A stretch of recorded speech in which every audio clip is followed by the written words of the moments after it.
Hey, it's Ryan Reynolds, owner and user of Mint Mobile. And I am recording this message on my phone. I'm literally on my Mint phone. Why? Because fancy recording studios cost money. And if we spent money on things like that, we couldn't offer you screaming deals. Like if you sign up now for 3 months, you get 3 months free on every one of your plans, even unlimited. Visit mintmobile.com/switch. Limited time new customer offer. Activate within 45 days. Additional taxes, fees, and restrictions apply. Unlimited customers using more than 40 gigabytes per month will experience lower speeds. Video streams at 480p. See mintmobile.com for details.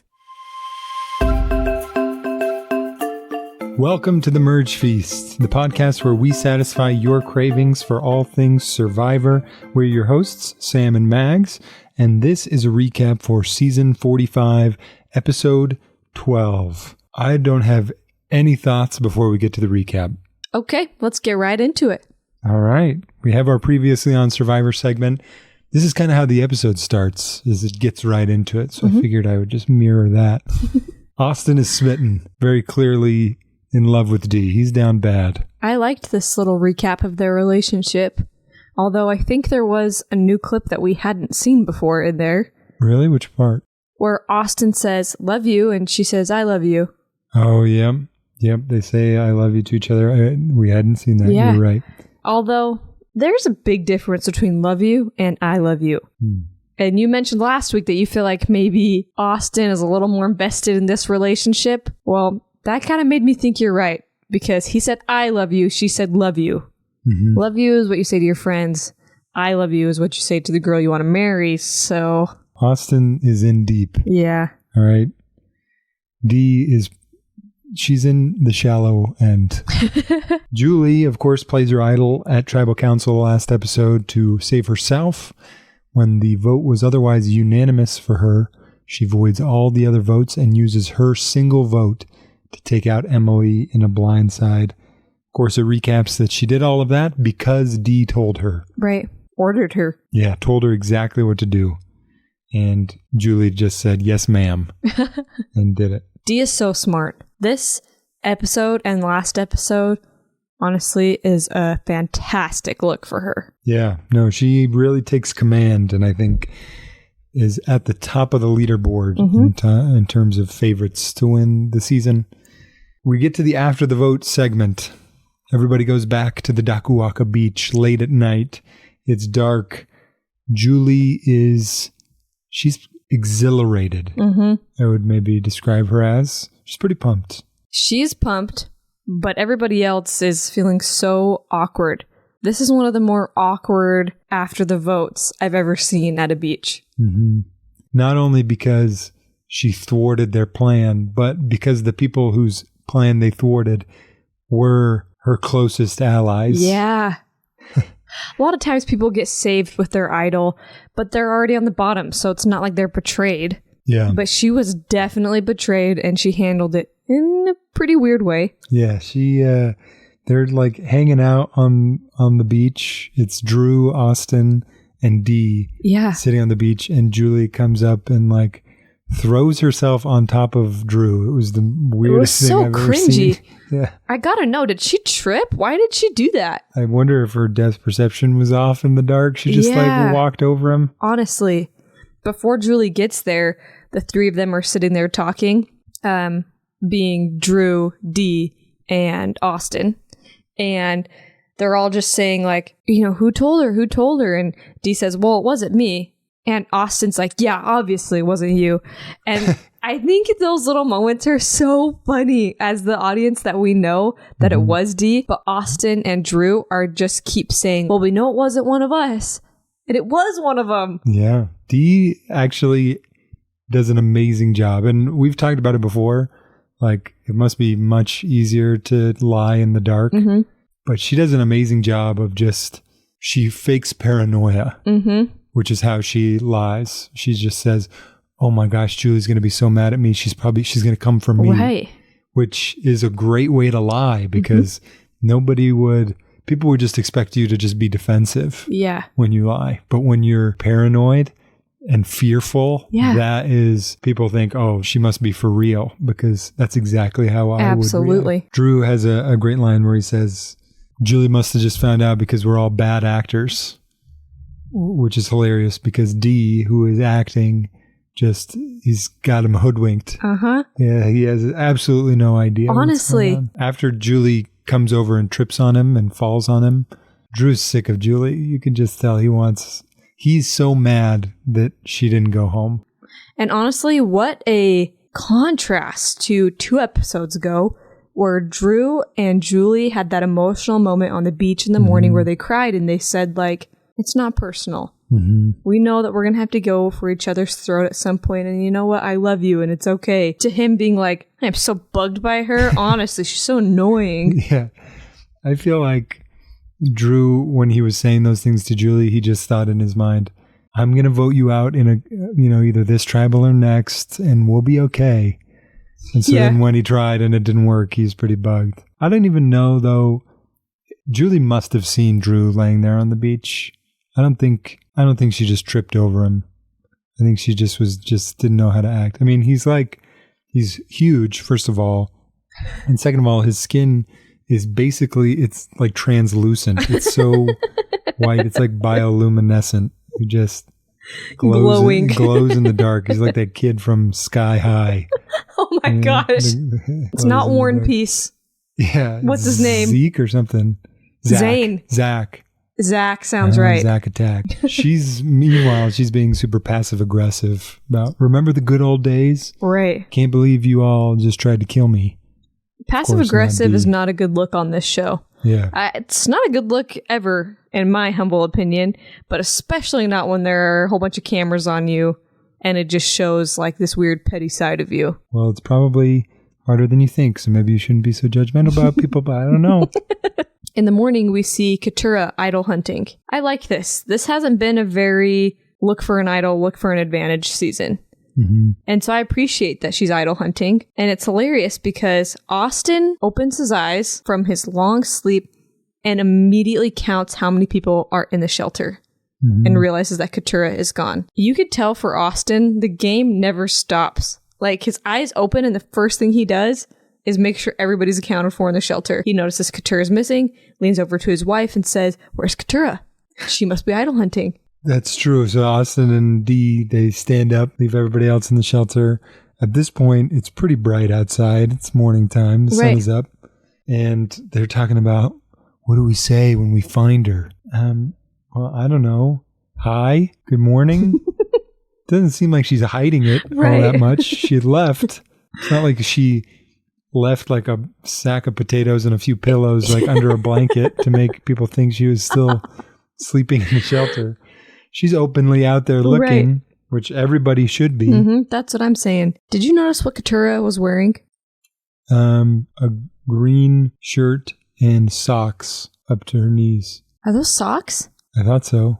So she's wearing shorts, really short shorts, and what looks to be like, I don't know, the world's longest leg warmers. They go all the way up to mid-thigh, and they're thick. The wool? Yeah, it's almost like she brought wool pants and then thought, I want these to be shorts, and cut them off. And then later wanted to cover up more of her legs, so she slid the part of the pant that she cut off. She just wears them as long leg warmers? Yes. They were kind of rolled down, I thought, a little bit. They could have gone higher. It did look like they were rolled down. Maybe that is what happened. Her line when Austin sneaks up on her is pretty funny. I don't remember it. Tell me what it was. Well, first she swears. He scares her so bad that she just cusses him out. And then she says something along the lines of, I'm always lost. Hey, just don't lie when you get caught looking for an idol. That's my one request. Everybody knows what you're doing. She kind of comes clean after that. She says, yeah, I wanted to make sure that Julie didn't find the idol, so I'm looking. Yeah. Just in case it got replanted out here. Speaking of Julie raises from... Do you know what part I'm talking about? Yes. She's laying flat on her back in the shelter. Julie raises from the bed like she was being called back from the grave. Even the music that plays when she sits up. Yes.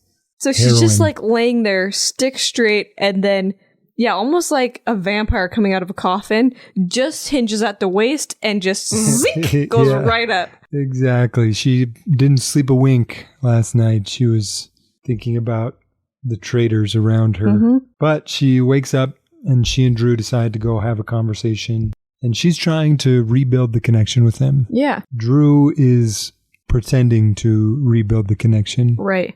But Drew is not an understanding man. No, he is not. He's petty. Mm-hmm. Which I appreciate. Yes, I was just going to say, Julie wanting to mend this bridge, not great TV. Yeah, probably smart survivor, but not great TV. Yeah. You're exactly right. What do you want? Do you want $1 million or do you want to make me happy? It better be make us happy. Julie, she can smell the bull crap coming from Drew at this point. Right. She sniffs it out. She knows that he's just making it up. He doesn't like her. He doesn't want to work with her anymore. Right. She represents his failure to him. Yeah. And that's how he looks at her now. She says in her talking head, after her conversation with Drew, I feel like it's lies. And I'm sitting over here thinking, you feel like, you know. You know. He voted for you last night. Obviously, it's lies. At first I thought, she's just putting on this front to try and mend this. Mm-hmm. But then I thought, oh, Julie, please don't be stupid enough to actually think you're mending this. Yeah, Drew, you've been with Drew for a long time now. You know how petty he is. After Drew and Julie have their moment, she's like, I'm swearing on everybody. My mom, my grandma, my dogs, and guess what? When I get back in Florida, they're all going to be okay and they're going to be happy because I won $1 million. That's right. We love seeing people lie. After Julie talks with Dee, they kind of conclude that Drew needs to go. Right. And Dee is down with that plan, it would seem. Dee says anybody but Austin. That's true. She's got to look out for her real number one. It's basically what she tells Julie to her face again. Right. She does say, like, Austin didn't really want to get you out. He's the one that told me. So let's not target Austin. He's a good guy. He's handsome, too. He's got a good jawline, don't you think? Let's get Drew. That's what Dee says. Julie has a good talking head where she says, I wanted to work with the Ree before. What happened? I'll tell you what happened. Drew happened. Well, we get to a commercial break, and when we get back, there is a reward challenge set up. Should we do a reward challenge breakdown? Yep, let's do it. All right. So for this challenge, they race from the ocean until they get onto the sand to a barrel. They have to stand on that barrel and roll it around while on top of it using ropes to guide them along a course as they collect 3 keys. Once they have all 3, they unlock and solve a slide puzzle. Classic swim to a barrel, roll the barrel, unlock a slide puzzle challenge. I had never seen this barrel thing before. Me neither. I liked it. It was really fun to watch. It was pretty intense. Jeff goes over what the reward actually is. He starts by saying, who wouldn't want a picnic? And he rips off this blanket and he shows an assortment of picnic-like foods. I disagree.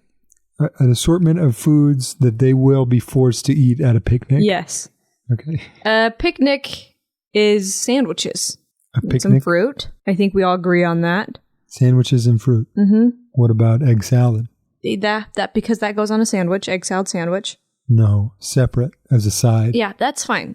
A pasta salad, that's okay. But this was a charcuterie board. This was different kinds of cheeses. Prosciutto is not considered something you would just take on a picnic. That is what's going to be on your fancy charcuterie board, along with the crackers, which they had. Clearly, you've never been glamour picnicking. Okay, whose side are you on? I'm on Jeff's side here. The man is bringing us a picnic morally and ethically. I don't feel right about criticizing this reward.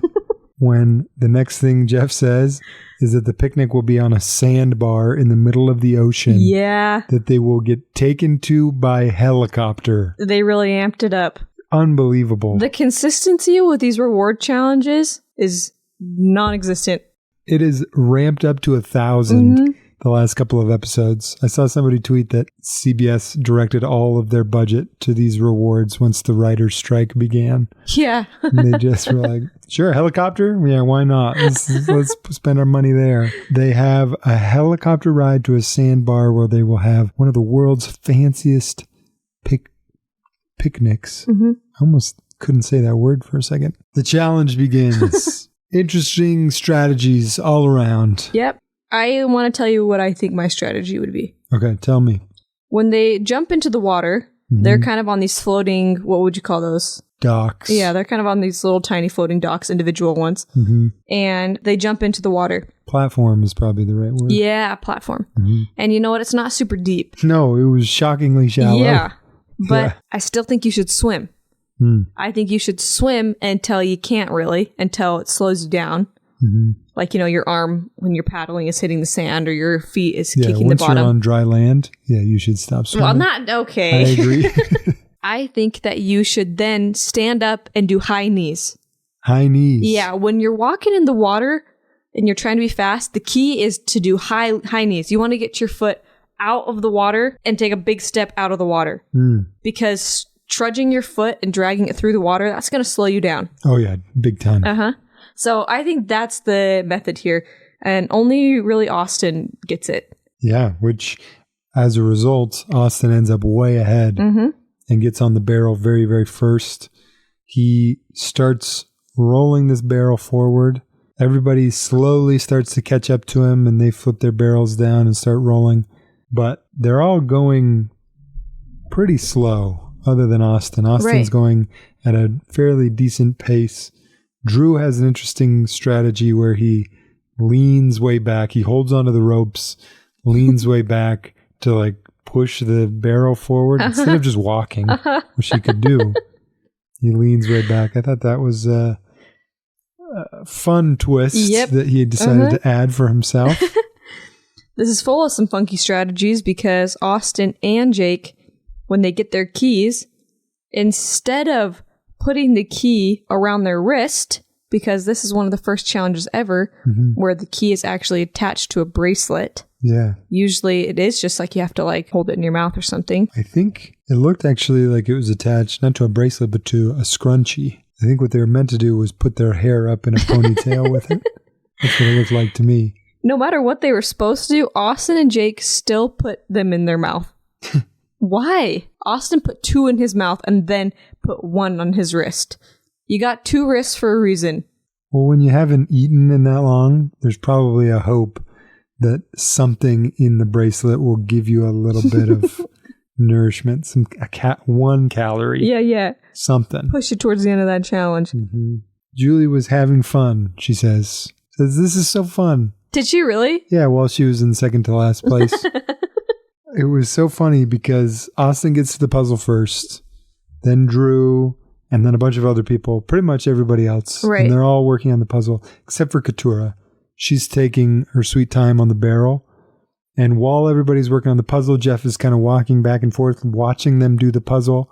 Katura gets her barrel to her mat and stands there for a little bit, yelling at Jeff to say, "Am I good? Am I good? Yeah. Hey, hey, come and look at me. Am I good?" She's pleading, almost like she was pleading for attention. Yeah.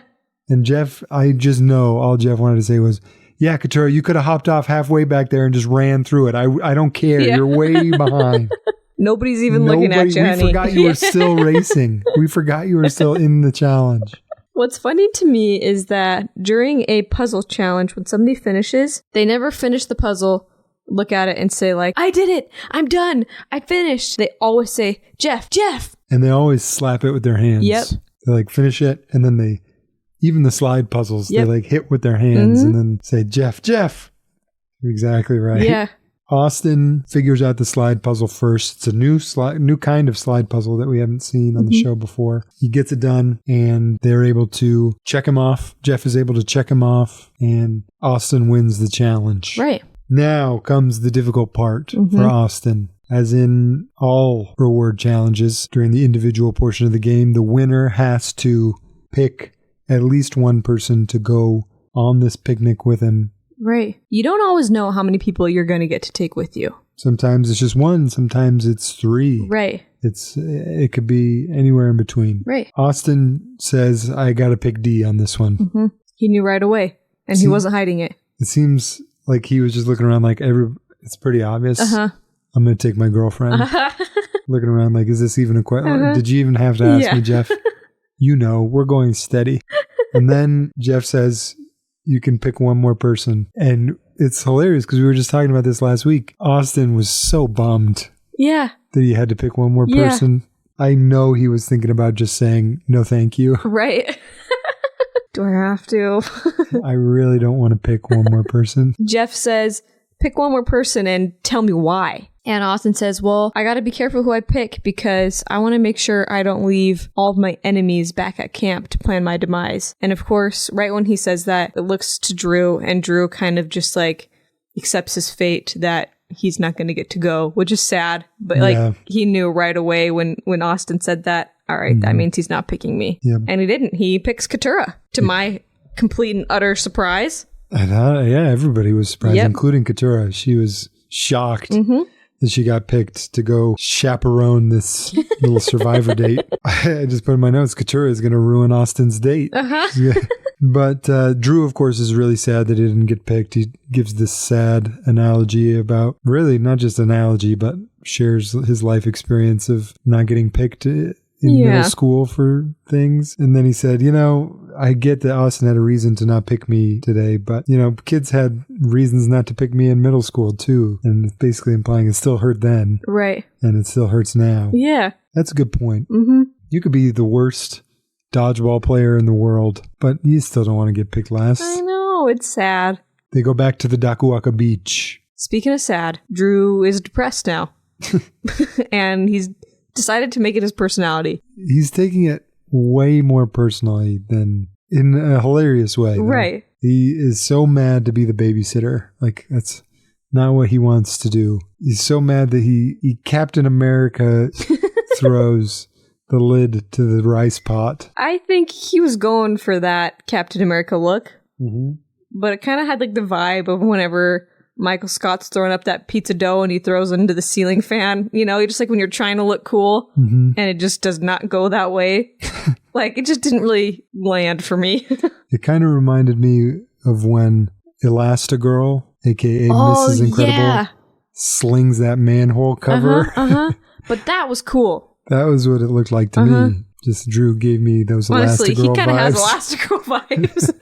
A lot of times in TV writing, the writers will think about what is like a duo or a trio, or who are these people who don't ever have storylines together that we can put in this episode and create this unique dynamic. Exactly. We've talked about this before. There are benefits and the opposite of benefits, whatever that word is, to having a reality TV show that has no script to it. I would say one of the downsides is that you can't manufacture those sort of unique dynamics. But Austin did that. He created this little unique dynamic at camp that gave us this really funny, beeline story that we could watch. Of these three. And Austin points it out in his confessional. He says, I know that they're not plotting anything back there because they hate each other. He was 100% right. Are at war. Unfortunately, he overestimated the hate between Julie and Jake. Right. Julie did hate Jake until everybody else turned on her. And now Julie's down to do anything with Jake. They walk off, Jake and Julie, to go look for peppers. Yeah. Peppas, as Jake calls them. And Julie is talking to Jake. This made me laugh out loud. She says something like, I just feel like Drew's obviously just here to babysit us. Like, definitely me. Right. And Jake says, oh, yeah, I need to be babysat too. What does that mean? What do you mean you need to be babysat? Like, he's like proud of it. Yeah. Like, he's like, I need to be. No, me too. Not just you. I just want to fit in. I also need to be. I'm a wild child. They decide to go rogue together and they say, oh, I'm down to look for idols if you are. Yeah. I really liked that. Jake says, I'm a fun babysitter. Yeah. Do whatever we want. Then comes the old helicopter. This, speaking of producers manufacturing drama, this was the first moment in Survivor that I can remember in a long time where this is clearly a producer moment to like stir up a little bit of drama. What? They have the helicopter fly right past the camp. Yeah, so this is they took a note out of the Bachelor franchise's book. Yeah, they did. Once a season, a contestant on that will get a date where they go on a helicopter and they will fly the helicopter over the Bachelor mansion. And that will cue all of the other people who aren't on the date to spiral. And that is exactly what they did with this. The producers are trying to break Drew. They're trying to break his will. All three of them go out there to look at it. And now this isn't word for word, but it basically is. Drew says, life sucks. Jake says, it's not too bad. I mean, we're on Survivor. Drew says, look, man, every day I clean this crusty rice off that pot. I'm freaking miserable. I hate it here. And Jake says, you're on Survivor. Yeah. I admire Jake keeping it light. He's doing fantastic this episode, keeping things light. Really, I thought the opposite. I thought I would be so annoyed if I was Drew. We've all been in that situation where we're upset and we're angry, and then there's somebody, we're trying to vent to somebody, and they're just like, I don't see what you're so upset about. Like, you've got it pretty good. Could be worse. Like, really? Did you not hear a word I just said? I'm scraping crusty rice off the pot for an hour a day. Like, Jake, his relentless positivity is unbearable. But it's what keeps you alive in this Survivor game. Yeah. You cannot let the helicopter ride get to you. Drew was Rule on number the one, when verge. you sign up for a reality TV show, you know there's going to be a helicopter that flies right in front of you just to taunt you. Well, really what Jake's positivity did was it allowed Drew to refocus his negative energy and point it back at the game. Mm-hmm. Toward Jake. Right. And Julie. He was reminded quickly, like, oh yeah, I forgot I hate you guys. I got to get you out. Well, meanwhile, on the helicopter, Katurah notices, hey, wait a second. Austin and Dee are snuggling over there. He has his hand on her knee, and her hand is on top of his hand, and they're close together. Mm-hmm. And Katurah's just off on the side by herself. Mm-hmm. So she says, I'm starting to notice that maybe I'm the third wheel here.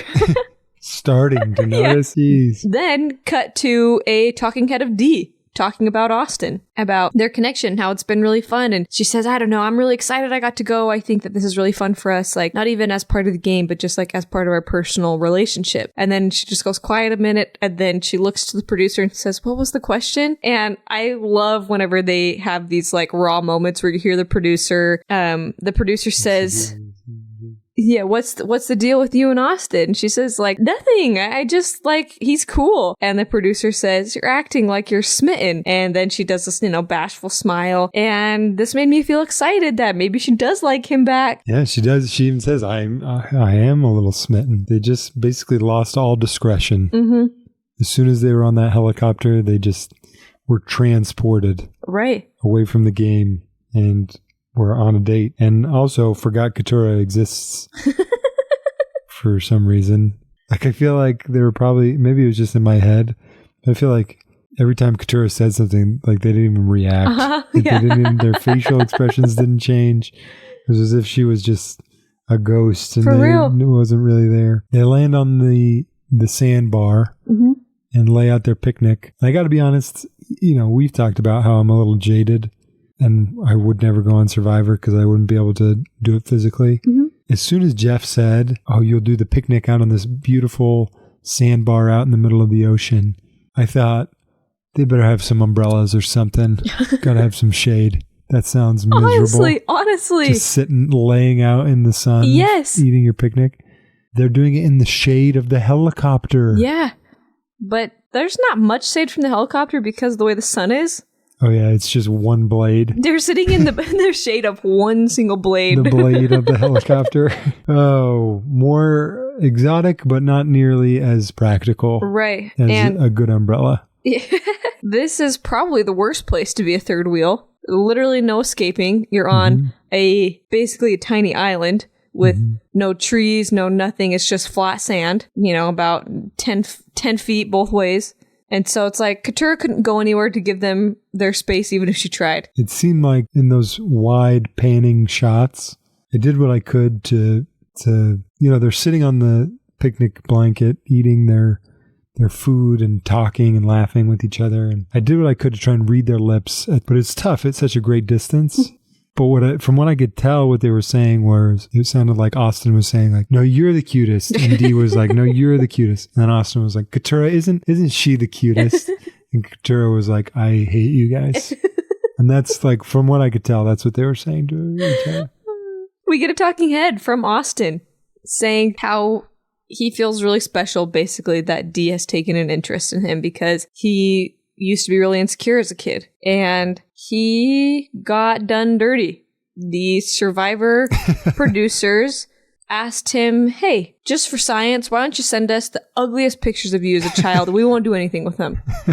and they put him on TV for the whole world to see of Austin with just horrible acne, awful braces. Like it was not great for him. When Austin started his story, I thought, he can't be that bad. He's like, look at him now, you know, he couldn't. And then I saw the pictures. I thought, wow, what an inspiration. Talk about a glow up. That's right. Finally, we get somebody using an excuse to go look for an idol. I have been wanting this For so long. You really have. I always think when anybody goes to look for an idol, just say you're going to the bathroom. Just say, I'm going to go film some talking heads. Like, use an excuse instead of just disappearing somewhere. And I mean a good excuse, not, I'm going to go get some water, and then you go off in the opposite direction, the water well. Look for some peppers. Yeah. Jake says, I'm going to go change down on the beach. Now that is a excellent excuse. Nobody's going to come in and try and find you while you're supposedly naked somewhere. It's a great cover. This is a great segment for Jake. He goes down to the beach it was. to change his clothes, and then he goes and starts looking for an idol. He finds a clue to the hidden immunity idol. The clue tells him that it's hidden somewhere in a secret compartment in the bamboo on the raft on the beach. So he goes back to where the raft is, and stroke of genius. I thought this is something that will go unappreciated by, like the jury, for example, but really so great. He strips down to his underwear and is looking through the raft while in his underwear so that if somebody walks in on him, he can say, oh yeah, sorry, I was just changing. Look, a mid-change. Yes. And no one catches him. No. Which is a bummer. I almost wanted someone to catch him. But it's okay because Jake's comfortable in his underwear. Yeah, this is hilarious. This is the funniest talking head probably ever in all of Survivor. In all of Survivor. He's just watching his train of thought move through his brain. It's pretty funny. Says he's comfortable in his underwear because he was in a play where he had to be in his underwear on stage in front of everybody. So it doesn't bother him. Long pause. He was in college, so. He was in college. It was a good show. So I'm looking for the idol. Yeah. In my underwear. It was so funny. I would like to see that play with Jake in it. The more I see Jake, the more I love him. I watched an episode of Survivor with my mom over this week. She doesn't watch it. She only listens to the podcast. I introduced her to one episode, and I think her takeaway was that she liked Jake quite a bit. And looking at it through somebody's eyes who hadn't seen it before and, had just happened to watch some random episode that I picked for her, I thought Jake is pretty cool. He's a great guy. He's super likable. Yeah. Although he doesn't have this huge resume, he's good TV. He's really likable from a viewer standpoint. Yeah, that positivity that he has is very endearing as a viewer. It may be obnoxious to live with at times, but overall, you want to be with somebody who's more positive than negative. Absolutely. And you want to watch someone who's more positive than negative. It's nice to have both as a viewer on the show, but you always like the positive person. Right. So, and Jake is that. He's a lot of positivity, and he hasn't had the easiest game either. Maybe he's got a good underdog story for his final tribal plea. I think he's got a great underdog story, especially because in this scene, he finds the hidden immunity idol in the secret compartment in the raft. He pulls it out. He says, I've got my idol, and he sticks it down the front of his underwear and says, it's now my crotch idol. And I thought, that's not a bad band name. All right, well, let's head to a break, and when we come back, I'll give you a breakdown for that immunity challenge.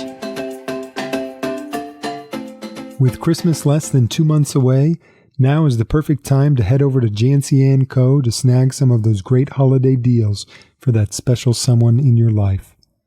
Macrame, embroideries, weavings, Jancy & Co. is here to make the perfect alliance with your holiday shopping needs. For a limited time, save 26% with code HOLIDAYMERGE at Jancy & Co. on Etsy and at jancyan.com. Do your order fast because this deal is going to expire here pretty soon.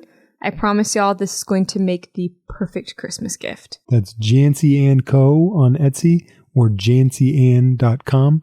spelled JANCYANN.com, and the links are in the show notes. And we're back. Mags, let's get that immunity challenge breakdown. Before I break it down, I've actually got a few things to talk about. Well, let's talk about what you want to talk about. This is your time. They're all walking into the challenge, and Jake says, "You're looking good, Jeff." And Jeff says, "So are you all." Why couldn't he just have said it to Jake? Kind of diss. It just kind of had like the vibes of like Donna on That 70s Show when she tells Eric, "I love you," and he responds, "And I love cake." It's like he's so close to just saying it, you know?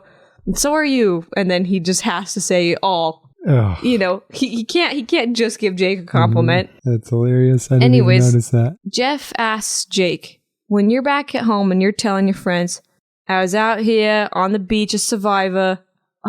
That's not a Boston accent. That was a little British. I thought it was pretty good. Oh, really? Yeah. Anyways, all this to say, Jeff impersonates Jake's accent. Mm-hmm. And I wondered what you thought of it. We're always doing impressions. Yeah. What'd you think? I can see why the players don't respect Jeff anymore. Yeah. It was not a great accent. It was not great.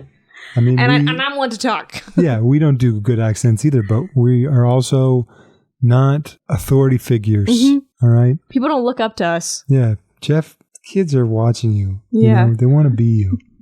And when you pull that kind of BS, it's just not good. It's not good for anybody. All right, you ready for the challenge breakdown? I still have one more thing. Okay. Drew approaches Jeff to give him the immunity necklace back, and he turns around and kind of bends down so that Jeff can take it off for him. Mm-hmm. And everybody kind of laughs. They're like, "Oh, Drew basically kneeling so that Jeff can take that necklace off." And Drew's kind of just like, yeah. And something that I appreciate about Drew is that tall isn't his personality. Yeah. You know what I mean? Yeah. There are a lot of times there are tall guys who just like, they decide like, I'm tall and that's who I am. But he has made like no references to it at all, which is like the equivalent of a vegan not telling anybody they're vegan. I mean, I run into him all the time when I'm at Whole Foods because I'm gluten-free. Okay, are you finally ready for this challenge breakdown? I'm ready for the challenge breakdown. Right. Give it to us. Because you're not going to get it. I've got one more. I'm just kidding. Okay, so for this challenge, the castaways put a foot on the end of a hinged beam. At the other end is a ball. Their job is to keep that ball balanced for as long as they can. When their ball drops, they're out. Pretty simple challenge. But it was a brand new challenge. Brand new, which we like to see. Yeah, I liked it quite a bit. Yeah, endurance type challenge. Looked like a tough one. Oh, yeah. You have to keep your leg up. It's all about balance and strength in the leg that's grounded. Mm-hmm. How much can you hold that knee bend? Mm-hmm. The challenge begins. They're all doing fairly well at the beginning. Mm-hmm. All three men immediately let their ball roll down to the end of their little board. Right. Which is circular on the end. It's wider and it has a lip. Right. Which makes it a little bit safer. Mm-hmm. All three women try and keep the ball right in the middle. Right. Which is in the lip, but the problem is that it's right next to, if they drop their foot at all, next to the part of the board with no lip. Right. And is ready to roll right off. Mm-hmm. So what do you think's a better strategy? My very first thought is you got to let it roll down to the end of the board, right? Right. To use that lip. Okay. Because your foot is more likely to drop than it is to go higher. Right. So if your foot drops, then it's safer. Mm-hmm. This is immediately proven right when Julie loses her ball. Right. She had been doing so well, she slightly drops her foot, and because her ball was right next to the danger zone, as the experts call it in this game, she loses her ball. But then Jake proves me wrong because he loses the ball off the end of his. So really, all this to say, it doesn't matter. Do whatever you want. All this analysis, the conclusion is just don't move your leg. Nothing matters. Exactly. they kind of start dropping out and it's left to Dee, Austin, and Drew, which is kind of fun because they're all in an alliance together. Supposedly. Mm-hmm. And Dee asks Austin, how you feeling? And he just says, oh, I don't know. And that bugs me because, I really think that trash talking can actually get you far in these endurance challenges. Mm-hmm. That was his window to say, fan-freaking-tastic. I literally have never skipped a leg day a day in my life. I will be up here till the sun goes down. Mm-hmm. That's your window to start smack talking, but he didn't, which left the window open for Dee to start smack talking. So then she said, because I feel really good. I feel like I've only been doing this for 1 minute. And I just think, well, that was your chance. Started, yep. Dee is great at this. Mm-hmm. This is now the second endurance challenge that she has won the mental game. Mm-hmm, absolutely. The psychological warfare has begun. Drew he's just showing off. He has like a 30-second long just showboat fest. Yes. Where he's dancing, he's hopping on one leg. Yeah. He's keeping trying to find his balance. Ball is dancing around, and he recollects himself. Right. As if none of it ever happened. Absolutely crazy. Mm-hmm. It's so interesting because a lot of people are losing their balance, before they go out. Mm-hmm. But they just look like they're doing exactly what they're doing. Mm-hmm. Losing their balance, they fall, they fail. But for whatever reason, when Drew was trying to regain his balance, he looked like he was like doing karate, like taekwondo. Like he seriously looked like Danny LaRusso was about to like sweep the leg. When you're in a situation like that, where you're trying to regain your balance, your body goes into pure instinct mode. Uh-huh. Okay. None of those movements that Drew was doing are something that a conscious mind could execute.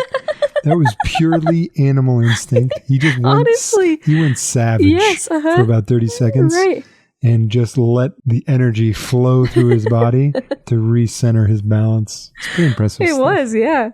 Jeff says that their dream team did this challenge and that it lasted 21 minutes. The dream team is a group of employees for the show Survivor who... Basically interns. Mm-hmm. Who test out these challenges beforehand. Whenever they show you a preview of the challenge before the challenge, those are the dream team members who are completing this and testing it. They make sure that the challenge is feasible, not too easy, not too hard. I've heard that they have a reward for their dream teamers because they have to try and recreate the drive that the players have. Yeah. Because the dream teamers probably won't hold on for as long as these people will because they don't have $1 million on the line. So I'm not sure what the reward is, but I know that they have some sort of reward involved for the dream team. Are you sure it's not $1 million? I'm not sure, to be honest. That's if they want to really replicate the drive, that's what they should do. But Dee and Austin beat that 20 minutes pretty easy. So the reward must not have been that great. Yeah. Drew falls out pretty soon after his kind of spastic moment of impressiveness. Right. And it's just Austin and Drew. They're kind of in this showdown. They're lasting quite a while. Austin and Dee. Did you say Drew? I don't remember. Okay. But probably. Austin and Dee are in this showdown, just the two of them. And it's lasting quite a while. There's, lots of shots of them standing there, their faces focused. I thought for sure Austin was standing there thinking, our kids are going to love watching this someday. And then Dee was standing there thinking, I can't lose this or I'm going to have to break up with him. And those were their motivations. And it showed. Yep, there we go. Austin drops out. Mm-hmm. Pretty expectedly, he was wavering and she was unwavering. It's probably saved their relationship because I don't think Dee can be in a relationship with someone who beat her. I don't think that's going to work. Dee does kind of have the vibe of somebody who's like really competitive at a game night. Mm-hmm. Mm-hmm. Yeah, probably uncomfortably competitive for someone like me who's casually competitive. After Austin loses, he waddles over to Dee in the funniest way I've ever seen because supposedly his leg is dead. Yeah, it looked like he was hyperextending his knee. He's walking over there. Was that a bit? Do you really think he couldn't walk? Yeah.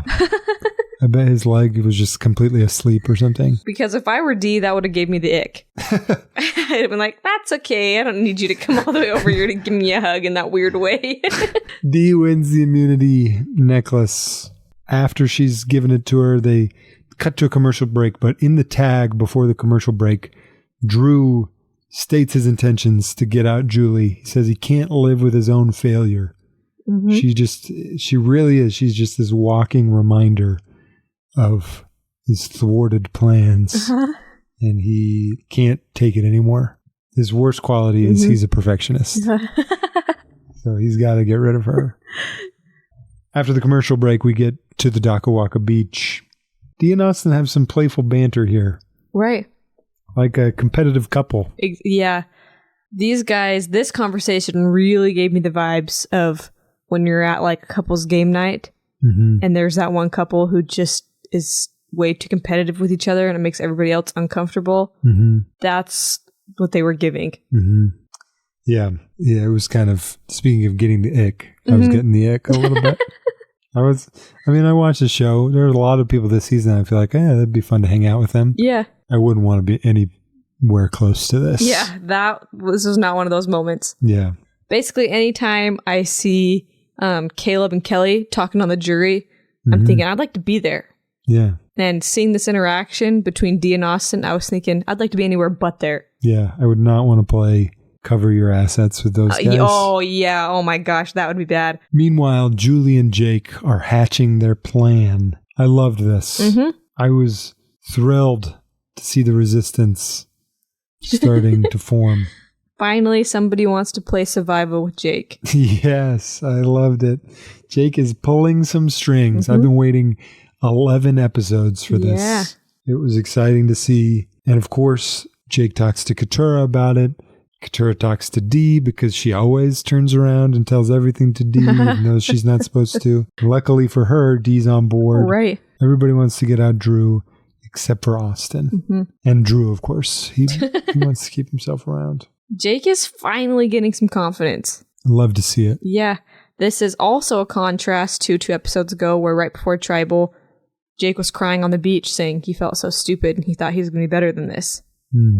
Flash forward to now that right before Tribal, he has that classic confident talking head where he refers to himself in third person, saying that's not good for Jake's plan. Jake's got to do what Jake's got to do.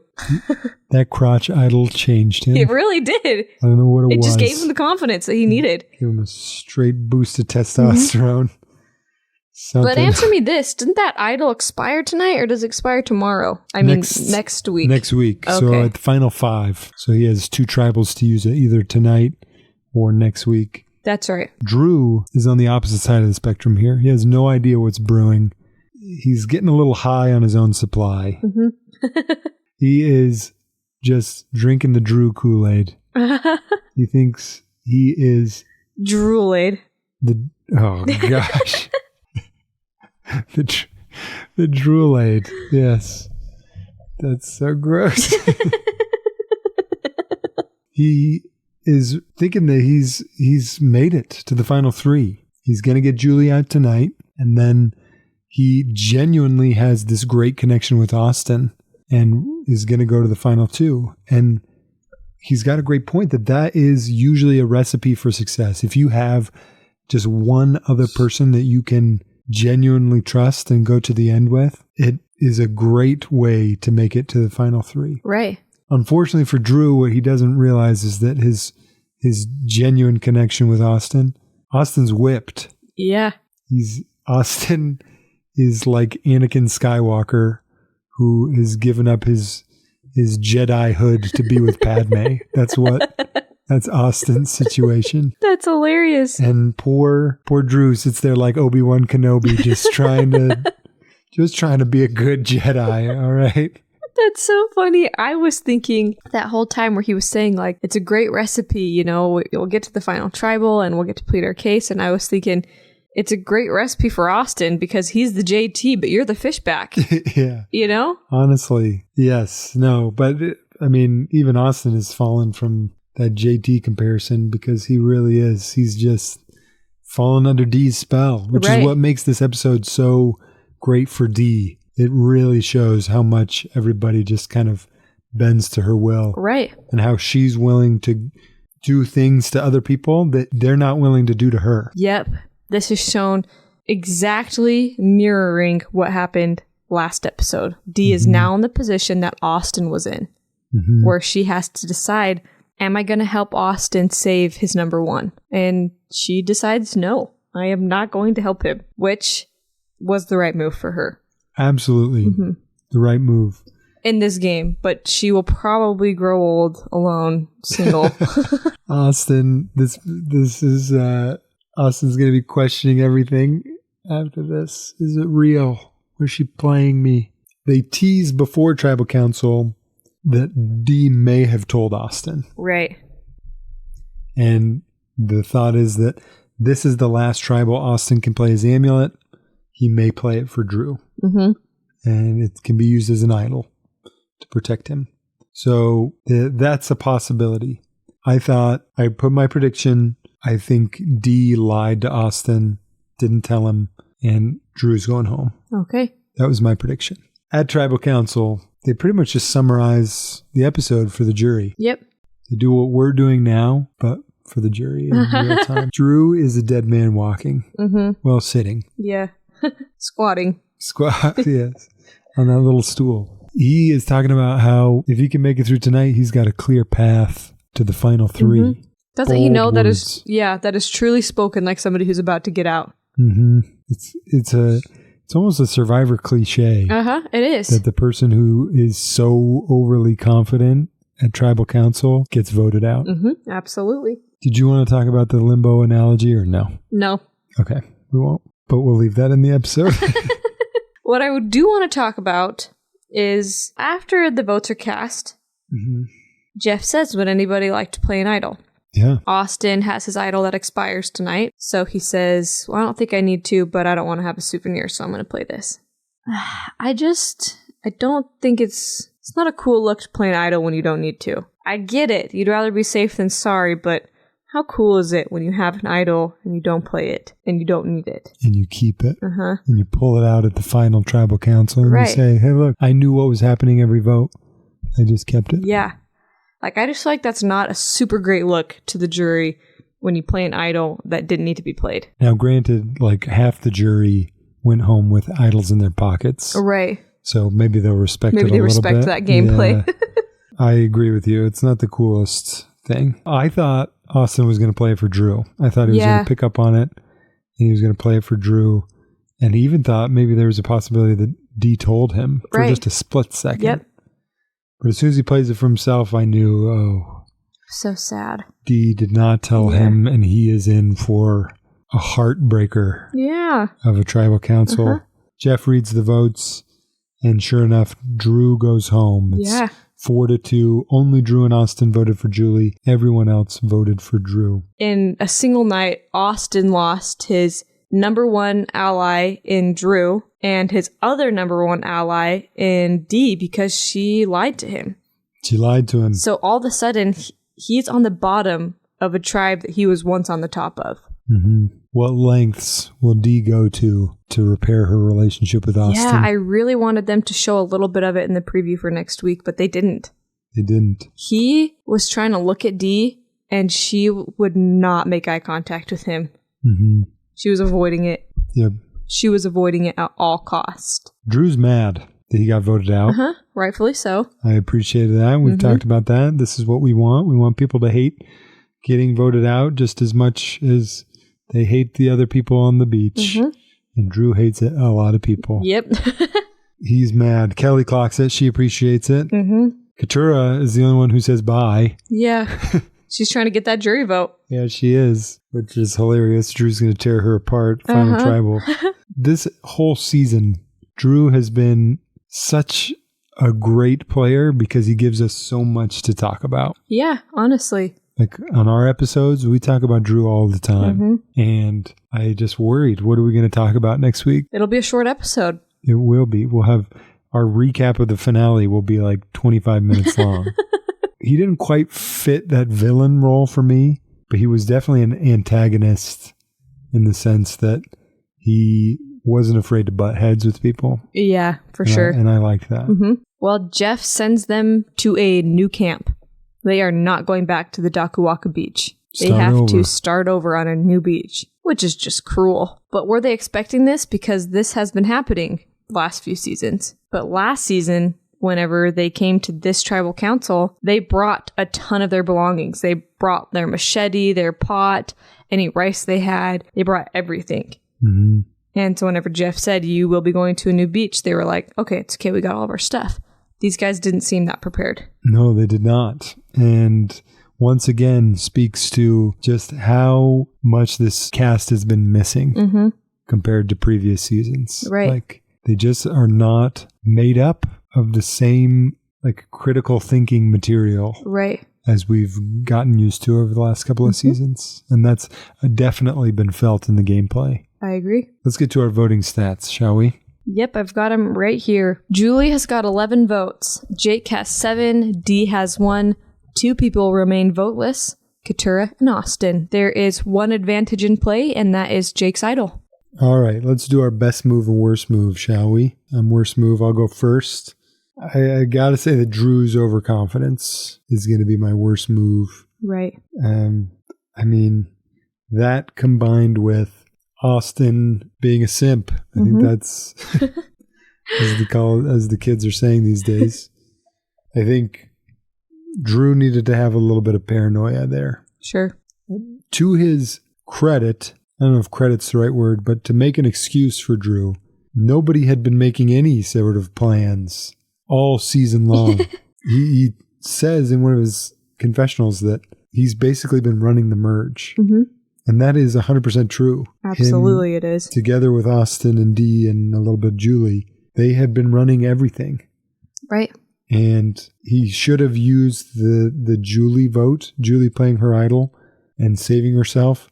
That should have been a bigger wake-up call to him. Right. And shook him out of that, just kind of that cocky feeling like he was on top of the world. But it didn't. And it ends up costing him his life in the game. Very true. I've got best move, and I'm thinking it was Dee getting Drew out, separating Austin and Drew. Yeah. Yep. Now she worst case scenario has to go up against Austin and Julie. But the more people she can get out from her original alliance, the better she's looking. I think even if she just goes with Austin and Julie, I think she's in a great spot. Yeah. She has the move of getting rid of Austin's number 1. Right. And she has the move of using Austin to save her number 1. Right. Oh, that is so true, honestly. Dee's looking good. I do think that Austin can spin it. If they go up against each other in a final tribal, that will be close. And it will just come down to who can articulate it best. Yep. Dee's biggest challenge, and if she can do it, it's looking possible. We'll have to see, obviously, next week. But she just has to continue to keep her relationships with Austin and Julie strong enough that they won't turn on her. Right. If she can continue, because right now, as of before this tribal council, she had both of them wanting to take her to the final 3. That's right. So if she can continue that, she's basically guaranteed final 4. For sure. I liked this episode quite a bit. Yeah, lots of good stuff. It was really Dee taking the reins. Right. And continuing to show us that she's here to win and not just here, treating get a boyfriend. It like... Yeah, it's not... I mean, we're not watching Love is Blind out here. I want to see some savagery. You must not have seen Love is Blind because that has been savage lately. That was a bad example, yeah. The Golden Bachelor would have been a better one. Yeah, there you go. All right, well, we would love to hear your thoughts on the season. Please feel free to click the email hyperlinked in the show notes or send it to @themergefeastpod on TikTok or Instagram or @themergefeast on X, aka Twitter. Yeah, our email address is linked in the show notes, so just click on it and send us your pick for the winner of this season. Can't wait to hear from you guys, and we'll see you next week.